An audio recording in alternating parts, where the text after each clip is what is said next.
लक्ष्मी सबसे ज्यादा प्रसन्न कौन से दिन होती है? जम के बोलिए जरा। शुक्रवार।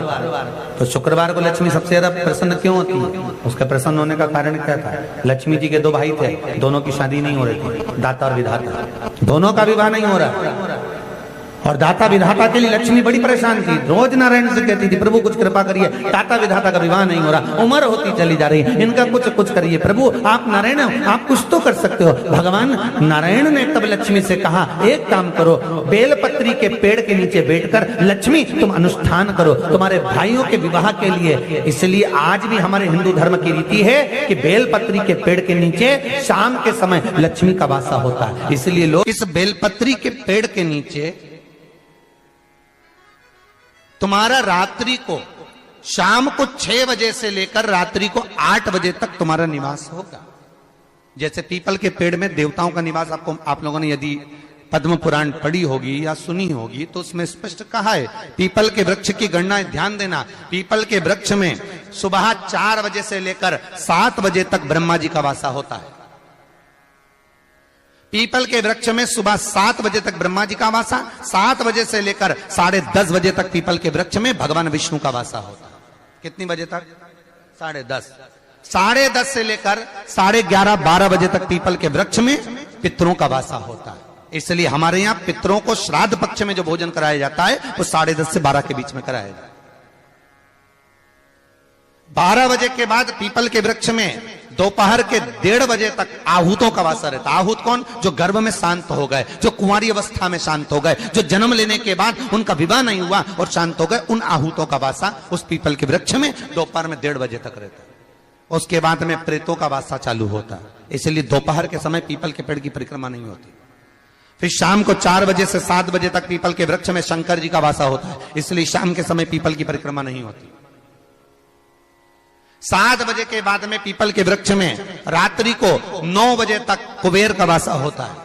फिर 9 बजे के बाद में प्रेतवास चालू होता है पीपल के वृक्ष में। उसी तरह बेलपत्री का जो वृक्ष है, उस बेलपत्री के वृक्ष के नीचे रात्रि को 8 बजे से लेकर 12 बजे तक बेलपत्री के पेड़ के नीचे कुबेर का निवास होता है। महाराज, कुबेर का निवास। प्रयास करा करो इसी बेलपत्री के पेड़ के नीचे हम दीप लगाएं, घी का दीप। यदि संपदा की कमी हो तो, अगर भगवान ने खूब संपदा दी है तो भले मत लगाओ, कोई दिक्कत। महामृत्युंजय मंत्र का यदि आप जाप करते हो और आपको मालूम पड़ गया कि शरीर में मुझे ये रोग हो गया है, मुझे शुगर हो गया है, मुझे बीपी हो गया है, मेरा ब्लड प्रेशर ऊंचा नीचा रह रहा है, कोई भयंकर रोग, मेरे रिश्तेदार को कोई कैंसर जैसा रोग हो गया, किसी को कोई थायराइड हो गया, किसी को कोई किडनी और लीवर में सूजन हो गई, किसी को कहीं किडनी और लीवर में तकलीफ हो गई, तो शिव महापुराण की कथा कहती है, नवग्रह शिव महापुराण की कथा कहती है कि बेलपत्री के वृक्ष के नीचे महामृत्युंजय मंत्र का जाप जो शुक्रवार की शुक्रवार घी का दिया लगाकर करता है, उसके रोग बाबा देवाधिदेव महादेव समाप्त करते चले जाते हैं। ये संजीवनी मंत्र शुक्रवार के दिन भगवान शंकर को शुक्र को दिया था, इसलिए उसकी प्रधानता है।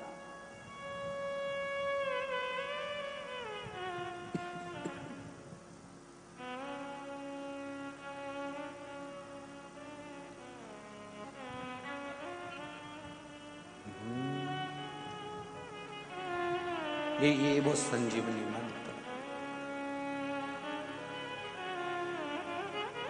शुक्रवार के दिन बेलपत्री के वृक्ष के नीचे बैठकर घृत का दिया लगाकर शरीर में जो रोग है उसका स्मरण कर कर शंकर जी से विनय कर कर, हे भोलेनाथ, आपने शुक्र देवता को संजीवनी मंत्र दिया है, तो क्या आप मेरे को वो मंत्र प्रदान नहीं करोगे?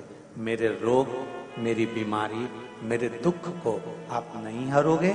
शिव से कहो, ये शरीर आपने दिया है और भजन करने के लिए दिया है, स्मरण करने के लिए दिया है, कीर्तन करने के लिए दिया है, तो संभालोगे भी आप। और बेलपत्री की ओर मुख कर कर घी का दिया लगाकर महामृत्युंजय मंत्र का स्मरण कर लेने पर धीरे धीरे धीरे धीरे धीरे धीरे वो रोग समाप्ति की ओर आता चले जाता।